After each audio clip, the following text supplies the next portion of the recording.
Chapter 33 of Mansfield Park by Jane Austen. The conference was neither so short nor so conclusive as the lady had designed. The gentleman was not so easily satisfied. He had all the disposition to persevere that Sir Thomas could wish him.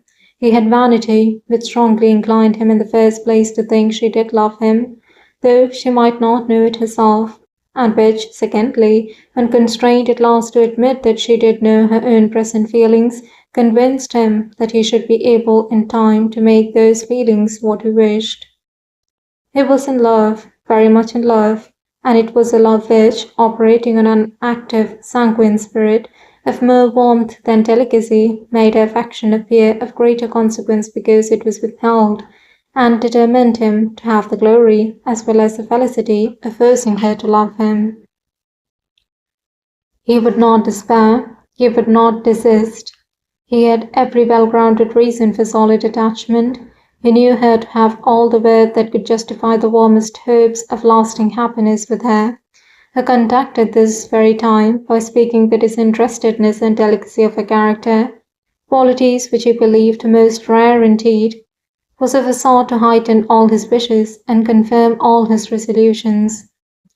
He knew not that he had a pre-engaged heart to attack. Of that he had no suspicion.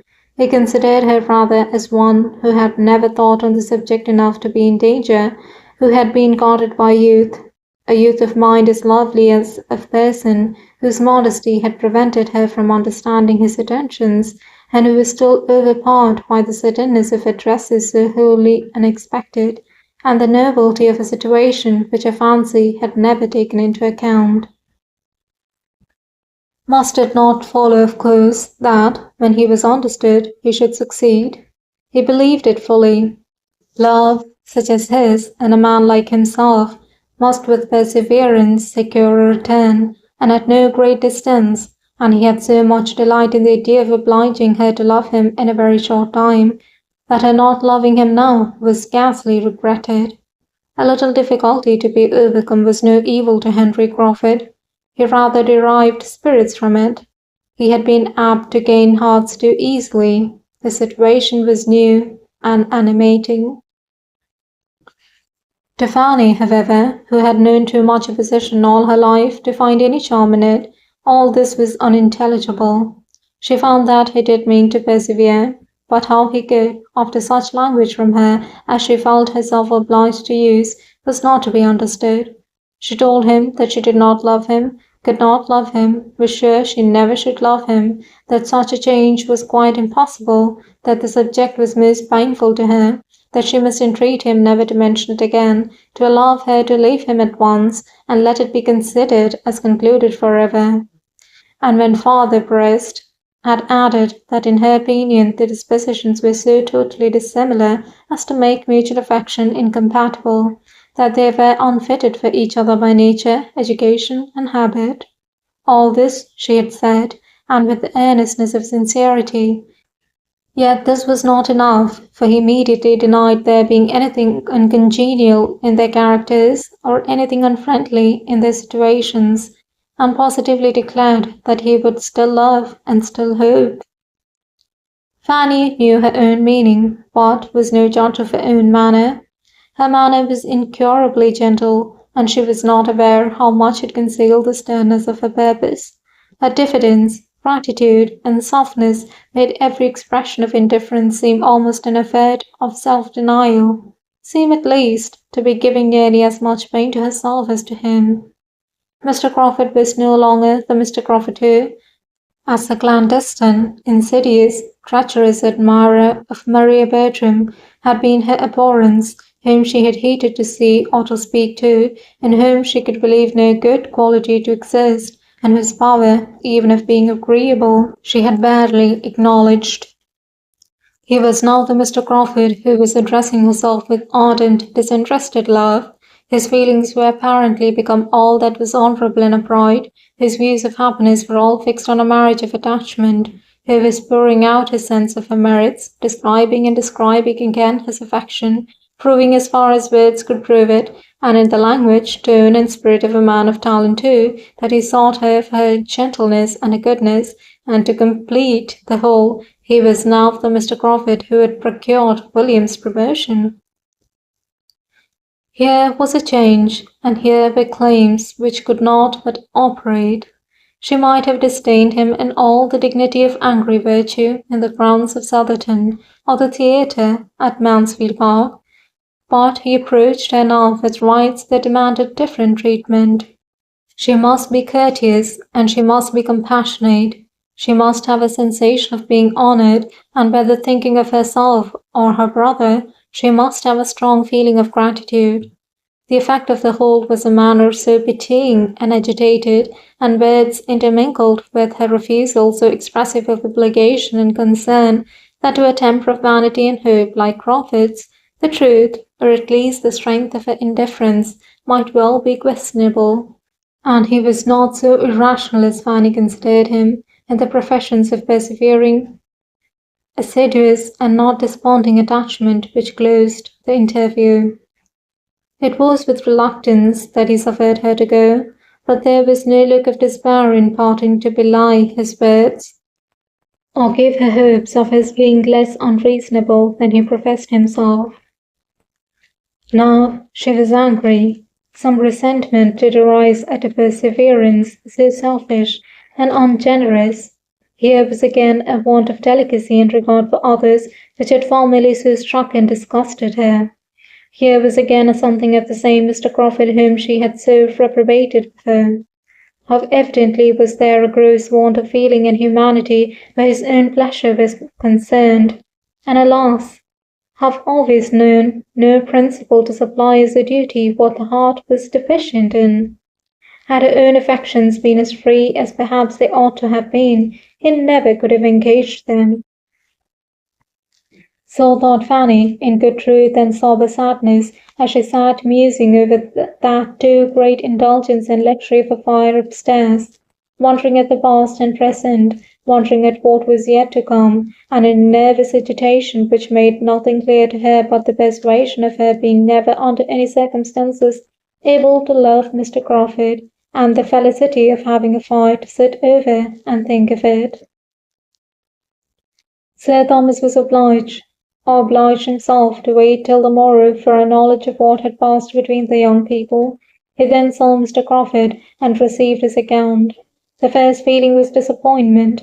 He had hoped better things. He had thought that an hour's entreaty from a young man like Crawford could not have begged so little change on a gentle-tempered girl like Fanny.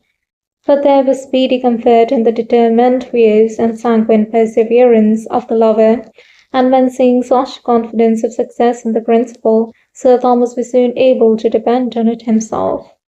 Nothing was omitted on his side of civility, compliment, or kindness that might assist the plan.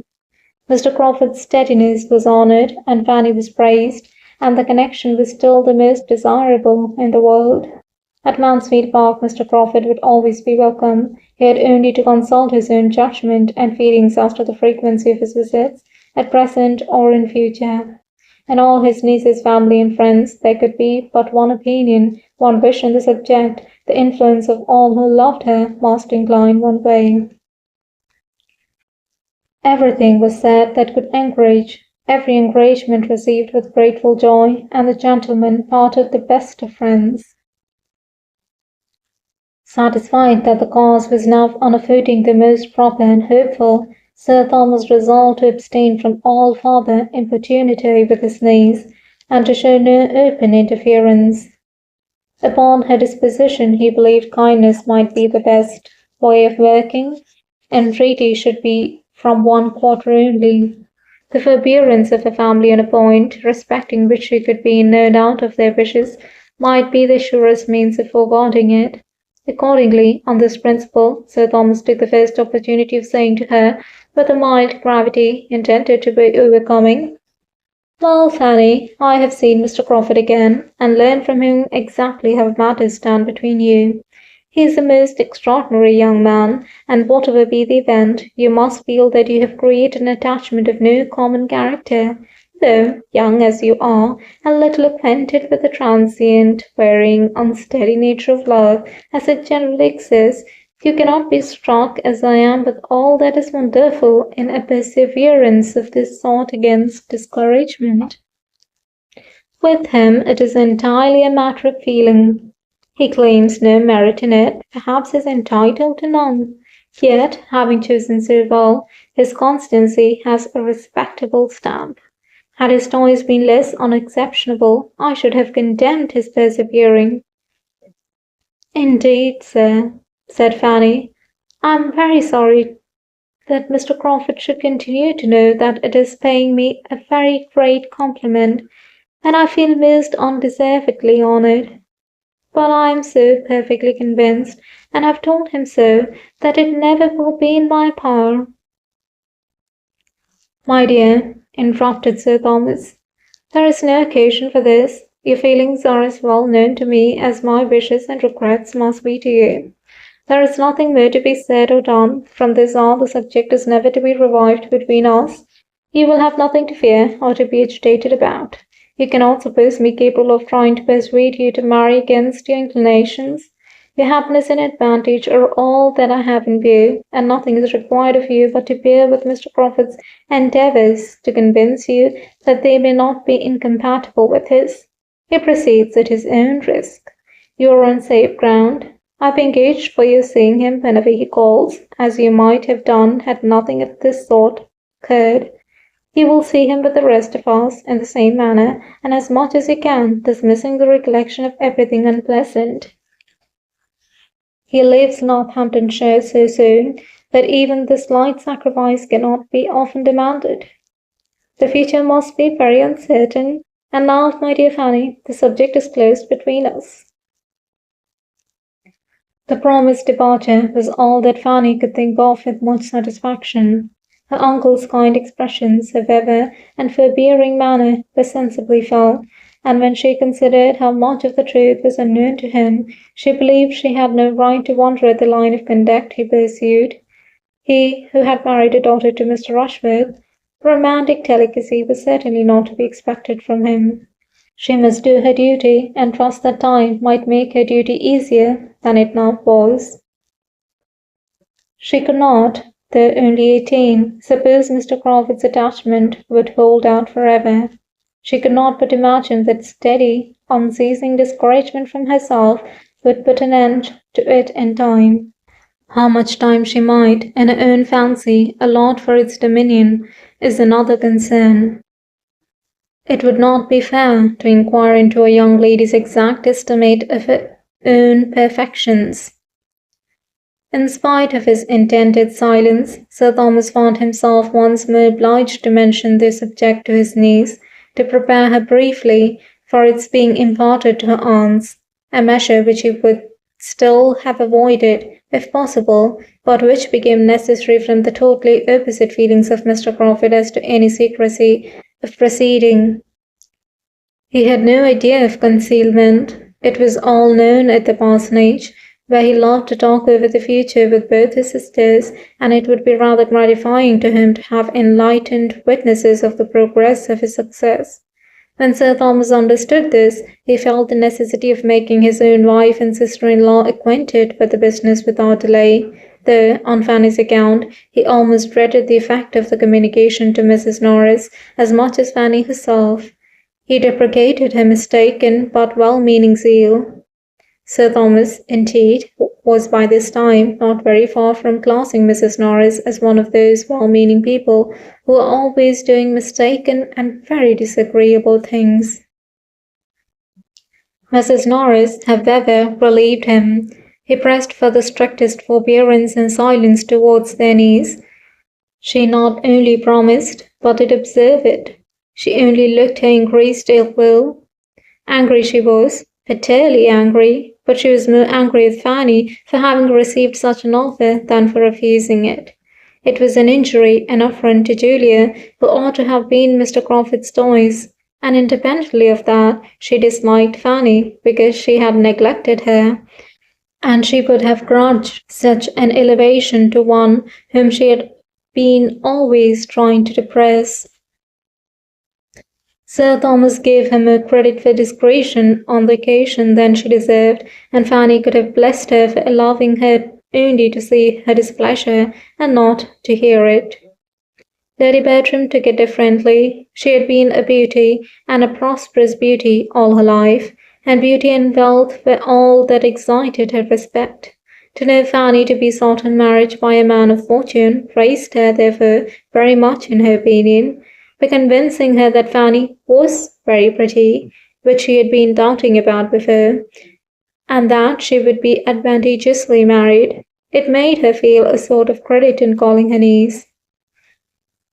"Well, Fanny," said she, as soon as they were alone together afterwards, and she really had known something like impatience to be alone with her, and her countenance, as she spoke, had extraordinary animation. "Well, Fanny, I have had a very agreeable surprise this morning. I must just speak of it once. I told Sir Thomas I must once, and then I shall have done. I give you joy, my dear niece." And looking at her complacently, she added, "We certainly are a handsome family." Fanny coloured, and doubted at first what to say. When, hoping to assail her on her vulnerable side, she presently answered, "My dear aunt, you cannot wish me to do differently from what I have done, I'm sure. You cannot wish me to marry, for you would miss me, should not you? Yes, I am sure you would miss me too much for that." "No, my dear, I should not think of missing you when such an offer as this comes in your way. I could do very well without you if you were married to a man of such good estate as Mr. Crawford. And you must be aware, Fanny, that it is every young woman's duty to accept such a very unexceptionable offer as this." This was almost the only rule of conduct, the only piece of advice, which Fanny had ever received from her aunt in the course of 8 years and a half. It silenced her. She felt how unprofitable contention it would be. If her aunt's feelings were against her, nothing could be hoped from attacking her understanding. Lady Bertram was quite talkative. "I will tell you what, Fanny," said she. "I'm sure he fell in love with you at the ball. I'm sure the mischief was done that evening. You did look remarkably well. Everybody said so. Sir Thomas said so. You know you had Chapman to help you to dress. I'm very glad I sent Chapman to you. I shall tell Sir Thomas that I'm sure it was done that evening." And still pursuing the same cheerful thoughts, she soon afterwards added, "And will tell you what, Fanny, which is more than I did for Maria. The next time Park has a litter, you shall have a puppy." End of chapter 33.